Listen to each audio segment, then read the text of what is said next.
സംശയമില്ല, ഇതത് തന്നെ. രക്ഷ വേണമെന്ന് സമ്മതിച്ചോ? എന്ത് സമ്മതിക്കാൻ? കാര്യം പറ. റീറ്റേ, നീ ഒന്ന് നോക്കിക്കേ. ഏയ്, ഇതിനു വേണ്ടി ഞാൻ എന്ത് പിഴച്ചു? അത് തന്നെ ഡെഫിനിറ്റ്. ഏതെന്നോ? അമ്പടി കേമി. ഇല്ലെങ്കിൽ അടുത്ത സ്റ്റെപ്പ് ഉണ്ട്.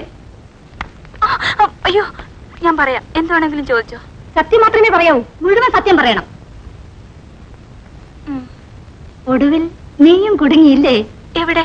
മോളെ, ഒളിച്ചുകളി എന്നോട് വേണ്ട. ഈ മണം എനിക്കറിഞ്ഞുകൂടെ? ഇത് വെറും ലവ് അല്ല, ഇന്റൻസ് ലവ്, കടുത്ത പ്രേമം. ഞാൻ നിങ്ങളെ കൊണ്ട് തോറ്റു. ജയിച്ചെന്ന് പറ, എന്നിട്ട് കൈയോട് സമ്മതിക്കേ, അല്ലെങ്കിൽ അടുത്ത സ്റ്റെപ്പ് എടുക്കും. സമ്മതിച്ചിരിക്കുന്നു. അങ്ങനെ സമ്മതിച്ച പോരാ, വിസ്തരിച്ച് പറയണം, വിശദീകരിച്ച് പറയണം. ശരി, പറയാം. എല്ലാം എല്ലാം.